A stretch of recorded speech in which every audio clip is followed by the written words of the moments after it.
ടമാർ പടാറിൻ്റെ story actually Prithviraj അതിനകത്ത് നായകനല്ല. അല്ല, പൃഥ്വിരാജ് ഒരു ക്യാരക്ടർ റോളിലാണ്. അപ്പോൾ ഞാനിതിൻ്റെ അകത്ത് ഇതാണ് നിങ്ങളെന്ന് പറഞ്ഞിട്ടല്ല പറഞ്ഞത്. ഞാനൊരു കഥ അങ്ങനെ പുള്ളിയോട് പറയായിരുന്നു. അപ്പോൾ പുള്ളി എന്നോട് പറഞ്ഞു ഞാനല്ലേ ഇന്ന ആളെന്ന് ചോദിച്ചു. അപ്പം അത് തന്നെയായിരുന്നു പുള്ളിയുടെ ഇത്. അപ്പോൾ പുള്ളി പറഞ്ഞു ഞാനിത് ഈ സിനിമ ഓടുമെന്നൊന്നും എനിക്ക് അറിയത്തില്ല, കാരണം സാധ്യതയില്ല ആ സിനിമയുടെ കഥ കേട്ട് അങ്ങനെ ഓടുമെന്ന് ഒരു ഒറ്റവാരും പറയത്തില്ല.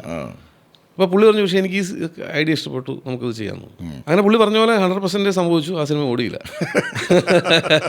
പക്ഷേ അത് ക്രിട്ടിക്കലി അക്ലൈംഡ് ആയിരുന്നു. പക്ഷെ പൊതുവെ ജനങ്ങൾ അക്സെപ്റ്റ് ചെയ്യുകയൊക്കെ ചെയ്തു. നമ്മൾ എല്ലാവരും ഉദ്ദേശിക്കുന്ന ഒരു ബോക്സ് ഓഫീസ് വിജയം. അതായത് നമ്മൾ സാധാരണ ഈ സിനിമ ഇൻഡസ്ട്രി അല്ലെങ്കിൽ സിനിമയുമായി ബന്ധപ്പെട്ട് നിൽക്കുന്ന സമ്പടി, അത് കുറച്ച് ആൾക്കാർക്ക് വിചാരിക്കുന്നത് അവർക്ക് ഒരു ബോക്സ് ഓഫീസാണ്. സാധാരണ ആൾക്കാർക്ക് അങ്ങനെ ബോക്സ് ഓഫീസ് ഒന്നുമില്ല.